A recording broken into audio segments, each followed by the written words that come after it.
ya saya seorang presiden, saya imun terhadap dakwaan dan gugatan gitu. Tidak ada di Amerika Serikat itu, cuman itu menjadi semacam konvensi ketatanegaraan. Pak Jokowi punya kesempatan untuk memastikan bahwa ada KPK orangnya di adalah situ. orang-orangnya gitu. Dan semua serba cepat-cepat ya Mas ya. Semua serba semua cepat-cepat semua sebelum 20 dihitung. Oktober.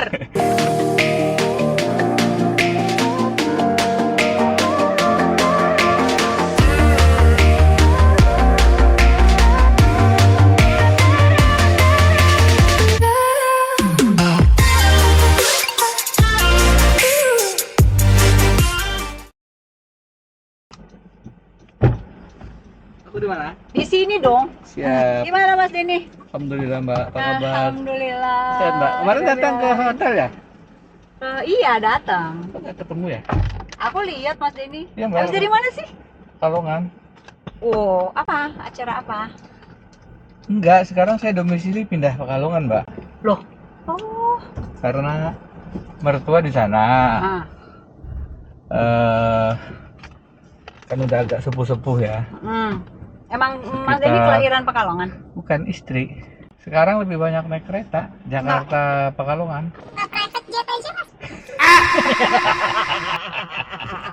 Lagi happening ya. Private jet ya. Iya Mas. Kan sejam cuman berapa ratus juta tuh. Cuman. Ya kalau kagak keluar duit mah ya.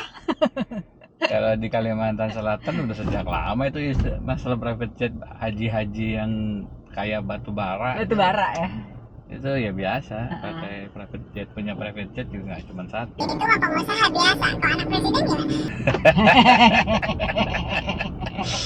Ketawanya enak banget. Aduh. Ada presiden keluar duit sendiri nggak tuh? Kayaknya nggak ya? Kayaknya enggak ya. Disewain? Kurang paham juga. Tapi ya, memang itu yang sering menggelisahkan kita sekarang ya. Saya tadi lagi lihat sosial media, ada yang ngejok di salah satu acara TV ya. Yang antar anak itu jangan bapak, ibu.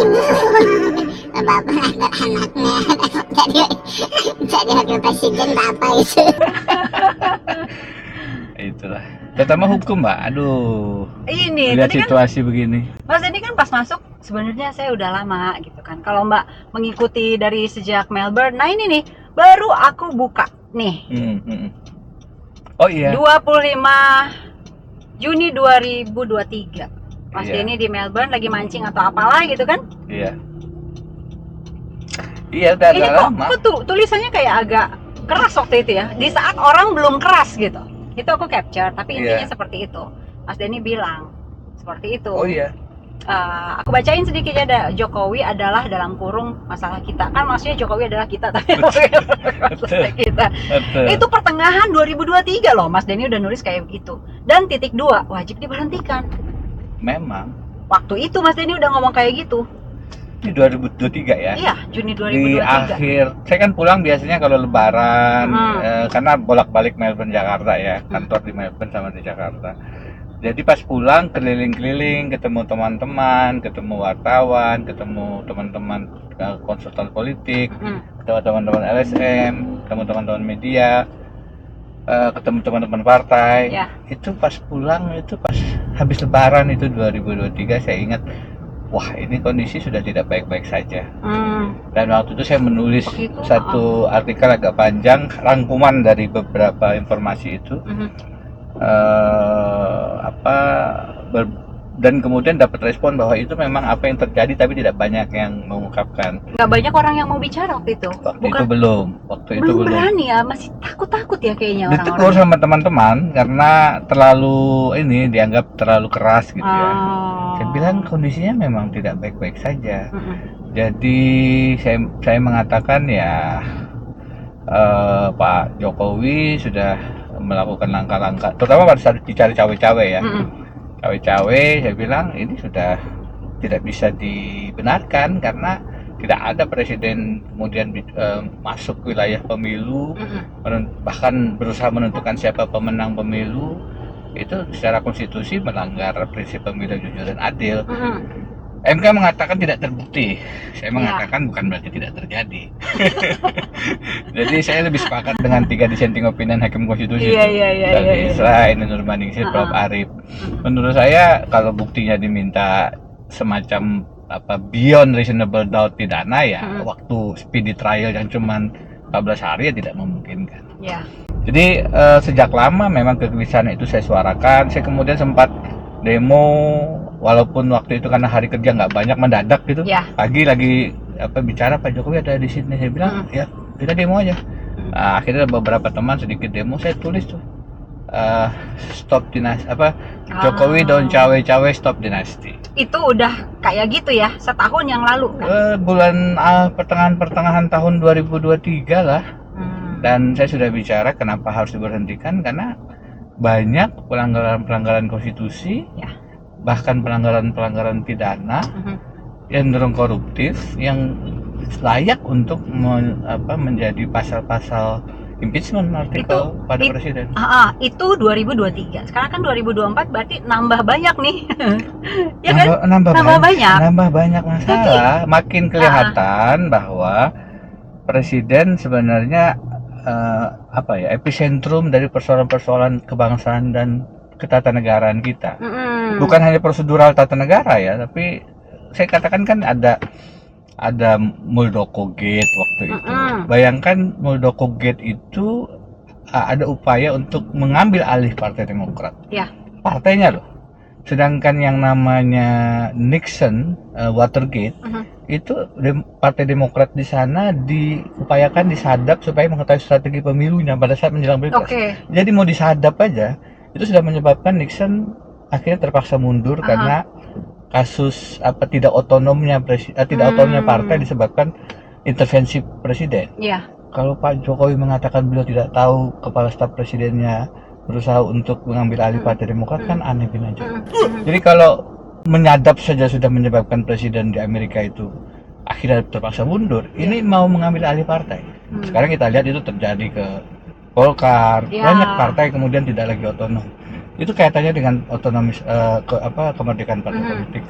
Kalau yang terkait dengan korupsi, tadi ditanya apakah anak itu bayar sendiri nggak ya? Sendiri nggak ya?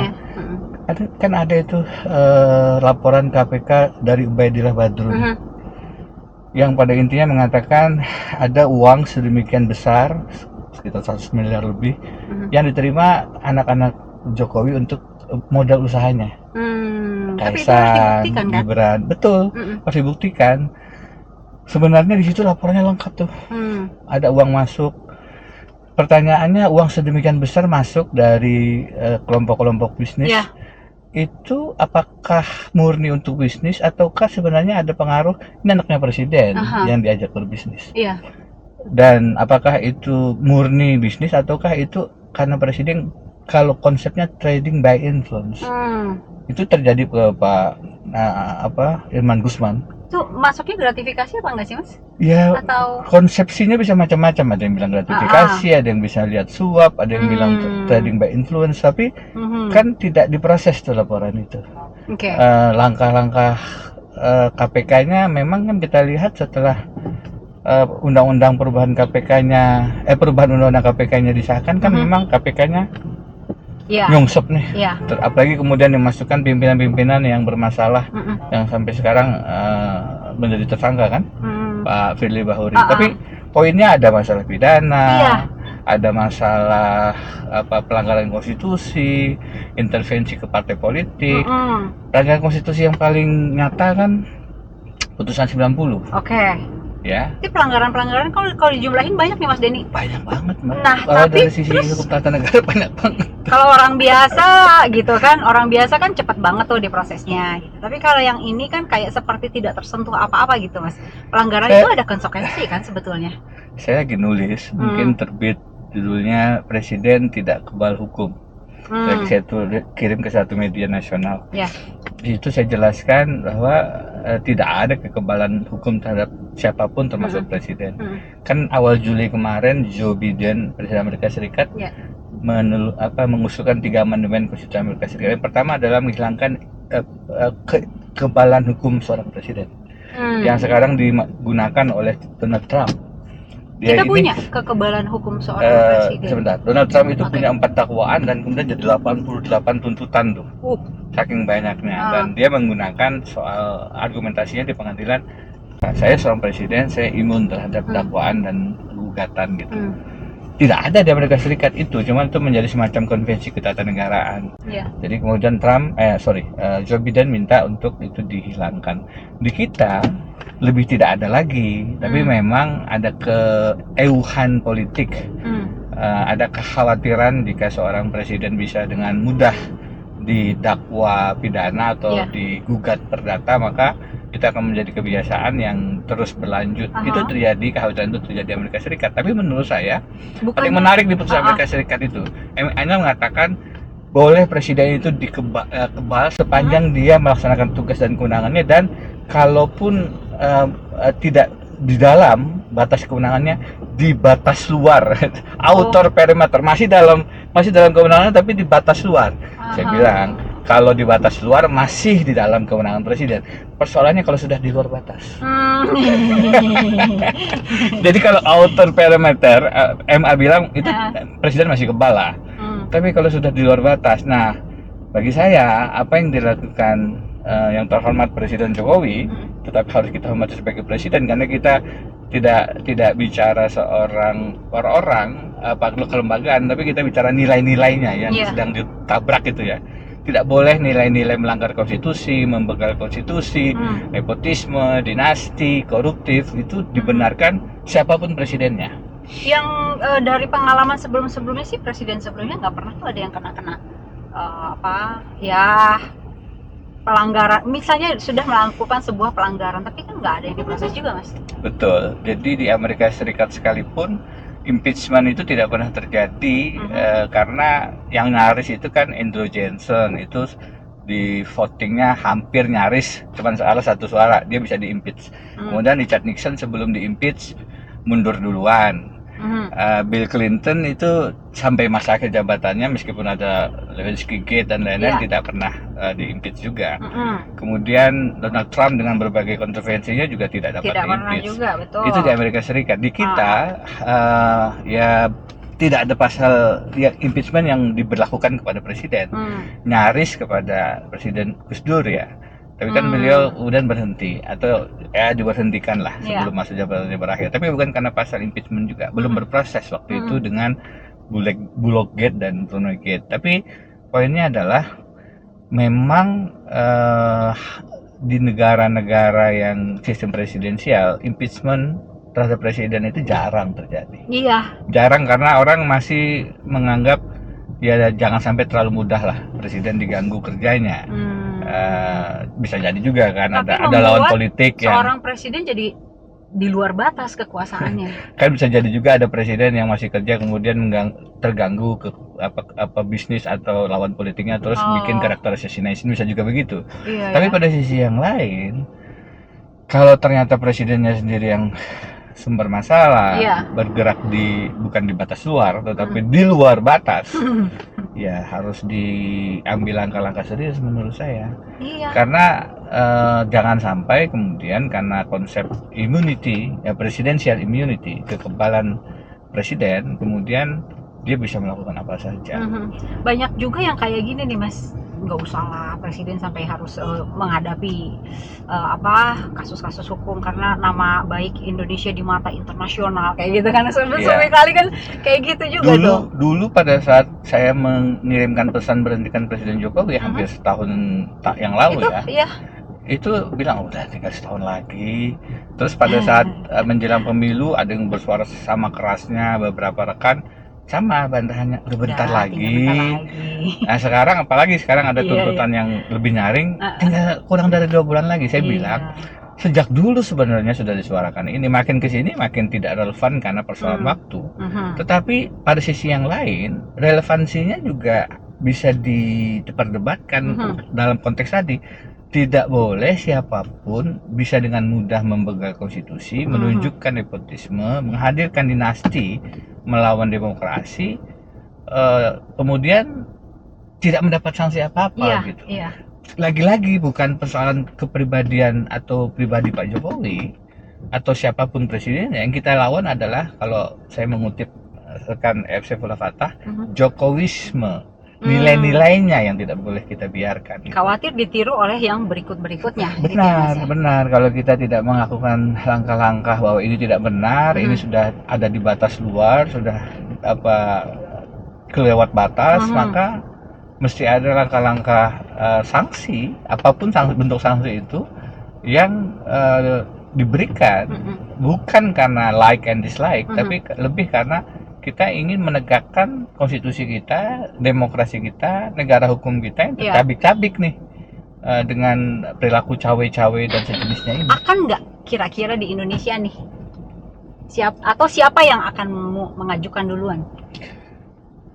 Saya pikir partai-partai sebagai yang punya kekuatan real untuk mengambil langkah-langkah impeachment misalnya, ya. Tapi kan nggak akan ya, Mas. Makanya berapa belas partai itu? Betul. Jadi sama ada sandera politik, ada politik penjara, ada politik sandera yang sangat kental kelihatannya, menyebabkan partai-partai terbelenggu ya. Bukan hanya Golkar yang saya dengar akan digergaji, sebenarnya juga ada upaya untuk mengambil PKB misalnya, ya kan? PAN kemarin agak mulus, Nasdem sebenarnya kalau tidak sejalan ya seperti itu.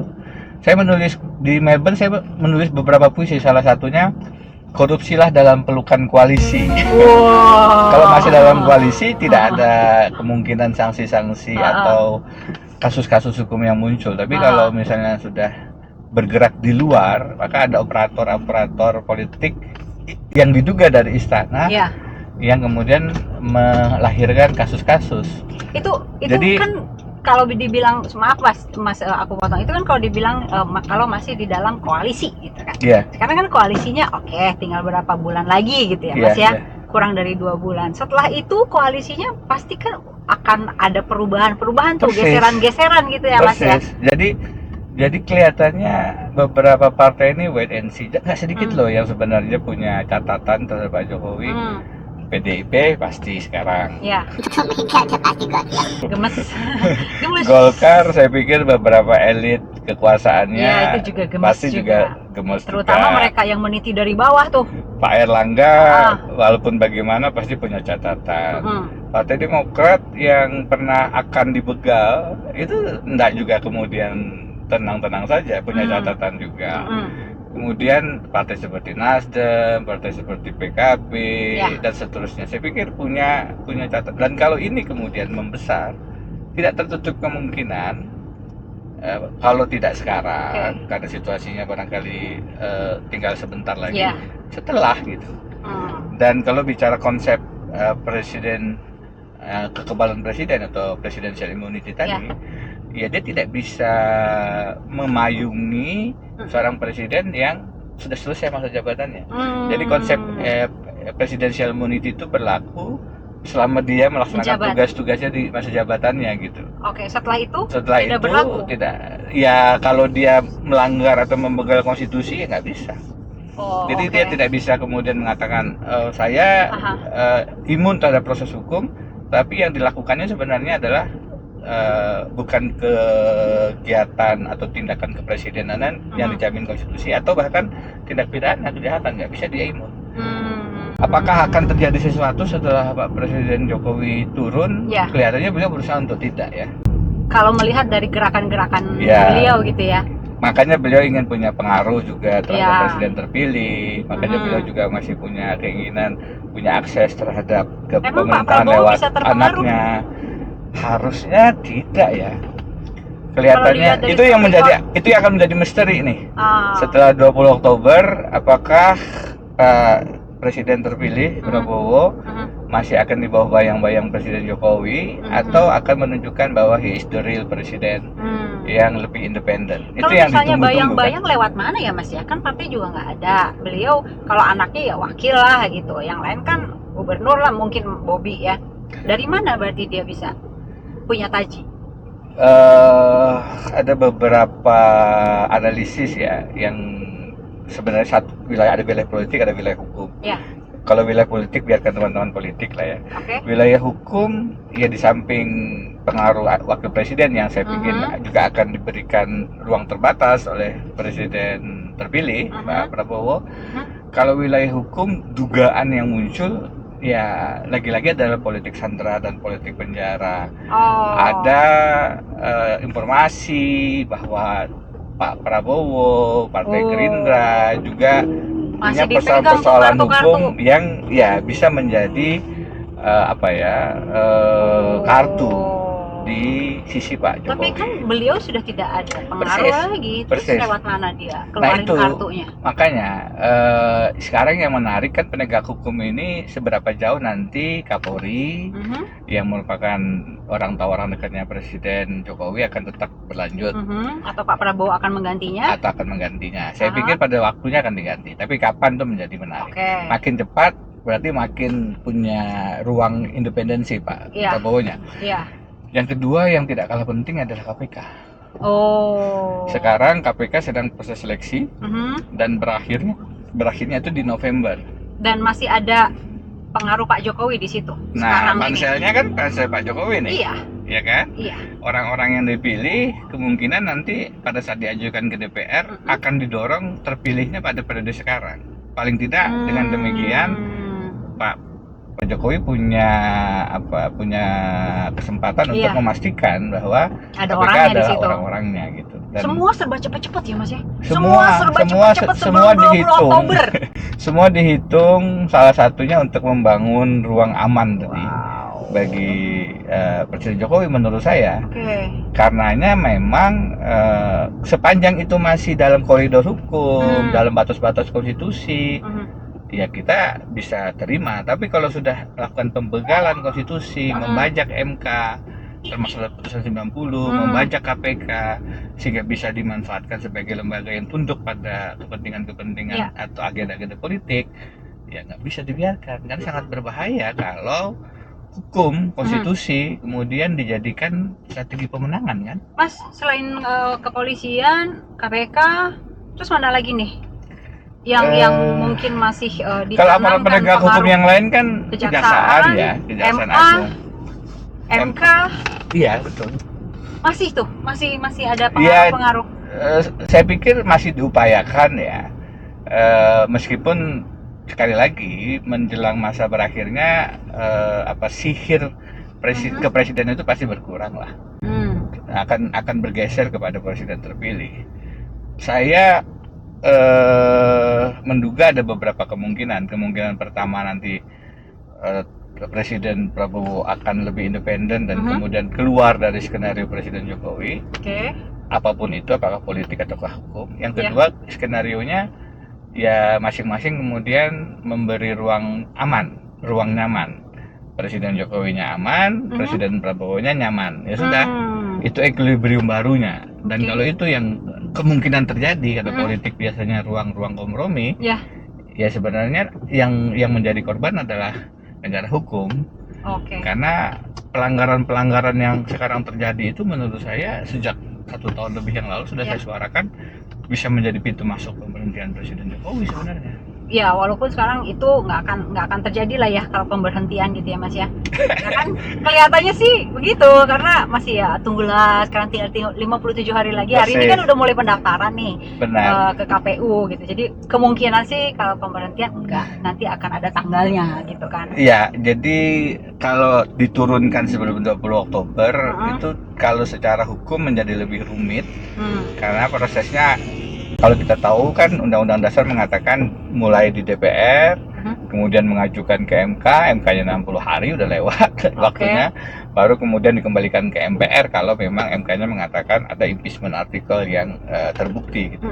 Jadi memang waktunya sudah tidak memungkinkan secara hukum. Tetapi secara real politik itu kan bisa ada akselerasi ya. Demo-demo yang sekarang terjadi tadi malam di Semarang, di Makassar yang makin kelihatan menunjukkan aspirasi yang menguat, itu juga real politik yang pasti dihitung gitu. Berarti itu memang salah satunya ada kekhawatiran juga gitu dari para yang ada di atas. Aduh, ini udah mulai rame ini gitu. Udah deh, jangan deh. Walaupun dengan begitu ini kurang menguntungkan mereka ya. Kim Plus kan pengennya sendiri, melenggang sendiri gitu ya Mas ya. Iya, di banyak Iya wilayah. kan, di banyak wilayah. Tapi dengan begini kan terbuka tuh. Jadi Benar.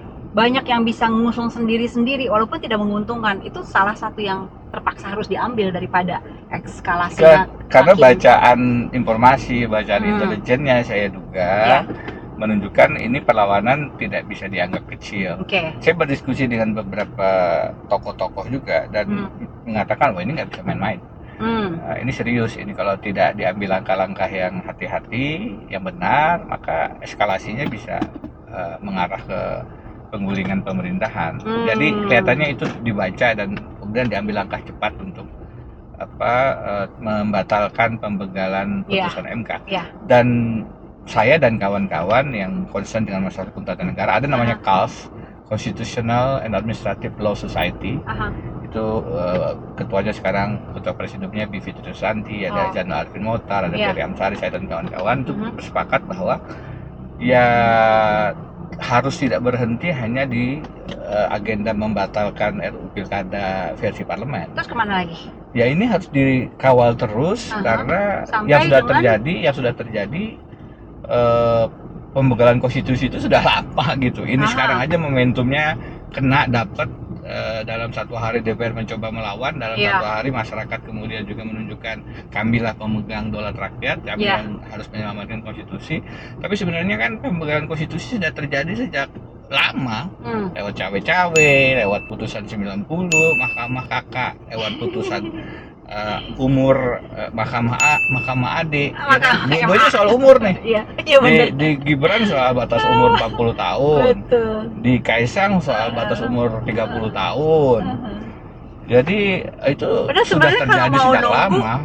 Kalau mau nunggu 5 tahun lagi bisa ya Mas ya, kalau mau nunggu cuman kan tapi Pak Presiden nggak bisa cawe-cawe. Pak Presidennya nggak bisa cawe-cawe. Kalau sekarang masih bisa cawe-cawe. Dan kalau mau bicara hukum menjadi strategi pemenangan pilkada kan sejak Solo sebenarnya. Sejak Solo, Medan, sejak Solo beliau Gibran, Solo. Kalau beliau saya belum punya catatan ya, tapi sejak Gibran kan orang punya catatan bahwa lawannya kan tukang jahit ya, tanpa mengecilkan provinsi tukang jahit boneka berarti ya. Iya, tapi poinnya adalah itu lawan boneka gitu. Jadi kan sudah lama sebenarnya upaya membangun dinasti, melecehkan konstitusi itu terjadi, dan itu yang terus dirawat dengan bahasa yang tidak bertanggung jawab. Ini apa kewenangan parlemen, silahkan, itu kewenangan MK, silahkan. Itu sejak lama begitu Mbak. Iya betul. Sejak lama, pada saat perubahan undang KPK juga begitu. Itu hak inisiatif DPR. Seakan-akan beliau tidak bertanggung jawab, padahal dalam mekanisme ketatanegaraan kita, pembuatan undang-undang itu presiden sangat kuat, lebih kuat dari hak veto Presiden Amerika Serikat. Di Amerika, presiden setuju terhadap undang-undang itu bisa diveto parlemennya. Di kita, presiden nggak ikut membahas ya. Selesai, tidak ada undang-undang bisa terjadi. Jadi mengatakan perubahan undang KPK itu tanggung jawabnya DPR, presiden yang tidak bertanggung jawab, lempar batu ke tempat lain, padahal itu kemenangan dia. Dan banyak yang begini beliau lakukan di hadapan publik, seakan-akan kita hormati putusan MK, tapi tangan-tangan politiknya di DPR dibiarkan berupaya membegal. Dan karena itu yang mengerti ketatanegaraan seperti kami itu relatif gelisah gitu ya. Gelisah. Satu kadar di atasnya itu dosisnya gondok lah. Gondok. Karena jadi ya itu yang muncul kemarin kan. Bisa sih gitu. Mas nggak usah yang ahli-ahli kayak Mas Denny gitu kan, Mbak Bibip. Tapi yang lain juga kan, kok bisa sih gitu. Iya. Kemarin kami bikin 30 menit masing-masing bicara, Bu Fitri bicara, Uceng bicara, saya bicara, kita naikkan, kita setuju bahwa kalaupun RUU Pilkadanya batal, membegal MK, masih banyak isu-isu lain yang harus terus dikawal. Saya katakan ada 5 skandal yang terjadi. Pertama itu Muldoko Gate tadi. Artinya independensi, otonomi partai dihilangkan di era Pak Jokowi. Kemudian yang kedua Pilkada Gate. Pilkada Gate ini bukan hanya yang sekarang, tapi mulai tadi Solo, Medan, naiknya Gibran di Solo itu persoalan juga. Medan juga ya masalah ya? Ya kan ada Bobi di sana. Iya, Apakah iya. kemenangannya itu murni Tapi kan secara suara umur- rakyat? Oke. Iya. Tapi itu harus pembuktian kan Mas? Benar, kita bicara pembuktian dong. Aha. Tapi bahwasanya intervensi dilakukan di Solo dengan calon lawan boneka, apakah itu tidak terjadi di Medan? Oke. Menurut saya modusnya sama saja. 2. Yang ketiga terkait dengan persoalan-persoalan anti korupsi ya. Jadi tadi yang dilaporkan sama Ubaidillah Badrun itu, kalau ditelusuri apakah itu gratifikasi, apakah suap, apakah trading by influence. Yang keempat Mahkamah KKG, Mahkamah Keluarga G, putusan 90. Yang kelima Mahkamah Adik, Mahkamah Walaupun Agung dengan putusan soal umur itu. Iya. Yang secara nalar logika itu mengganggu kewarasan pemikiran kita. Sudah sekian lama, sudah dipraktikkan sekian lama kata MK, nggak perlu lagi diartikan lain, ceto welo-welo, crystal clear. Oh itu sejak pencalonan, tiba-tiba MA mengatakan sejak pelantikan, dan kemudian tidak sulit dibaca bahwa itu untuk pencalonan Kaisang di level provinsi kan, 30 tahun.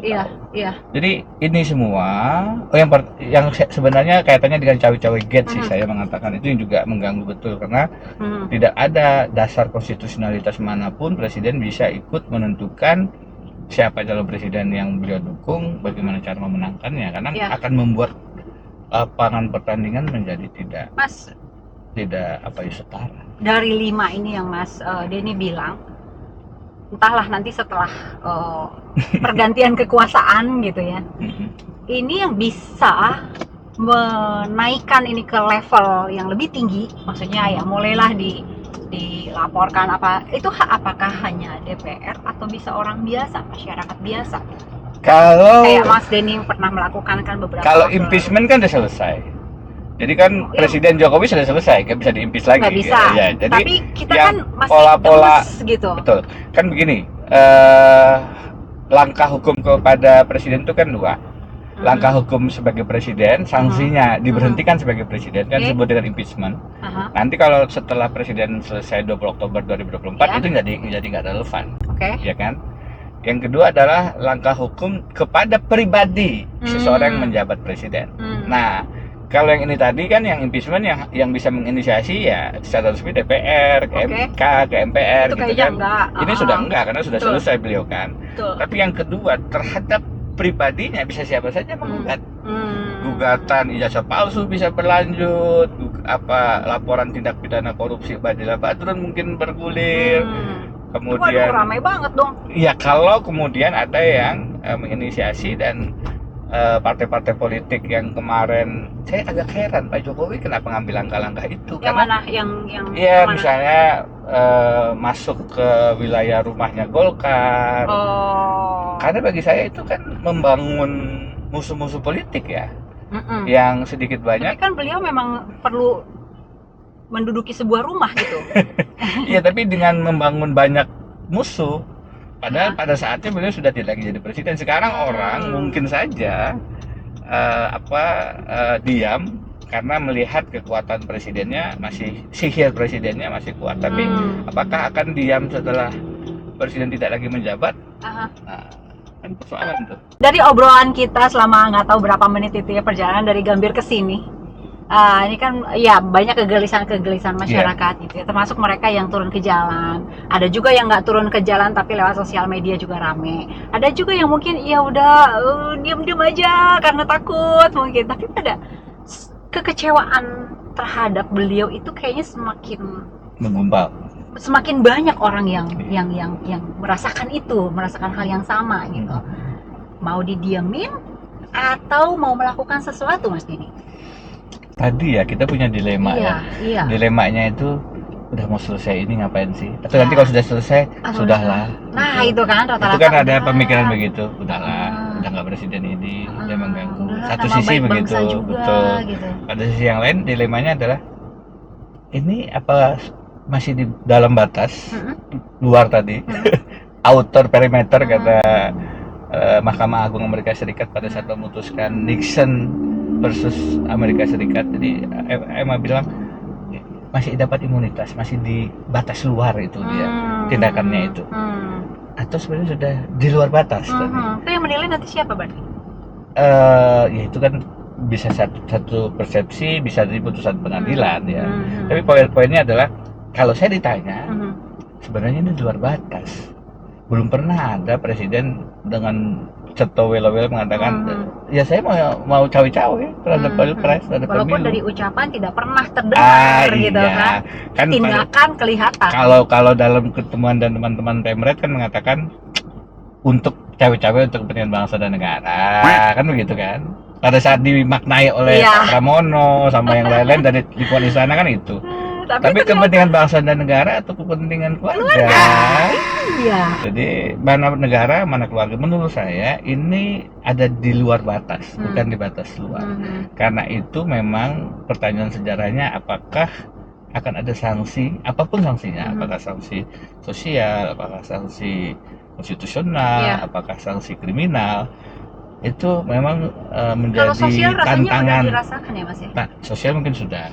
Konstitusional mungkin kalau itu sanksi konstitusional itu kan sebagai lembaga presiden ya. Yang tersisa sanksi perdata dan pidana. Karena itu yang menjadi ruang presidential immunity. Apakah bisa digugat secara perdata? Apakah bisa dituntut secara pidana? Sejarah akan mencatatnya, Mbak. Apakah kita mengambil dilema ya sudah let it go, atau tidak boleh tindakan-tindakan di luar batas ini dibiarkan tanpa sanksi, karena kekhawatirannya ditiru oleh yang berikutnya. Persis, gitu ya, karena Mas, dianggap toh diberikan kekebalan. Iya, toh masyarakat Indonesia pemaaf. Semacam itu. Oke Mas Denny, sudah sampai di sini. Terima kasih. Selamat diutik-utik giginya ya Mas. Aduh. Ngobrol-ngobrol sama Mas Denny Indrayana, pakar hukum tata negara. Banyak insight yang didapat ya, dan banyak juga ya kegelisahan kita sebagai bangsa Indonesia. Ya mudah-mudahan selalu banyak harapan, mudah-mudahan setelah ini hidup kita lebih baik, negara kita lebih baik, apa lebih baik, pokoknya kita selalu pengen yang lebih baik. Ya udah, sampai jumpa lagi di episode lain.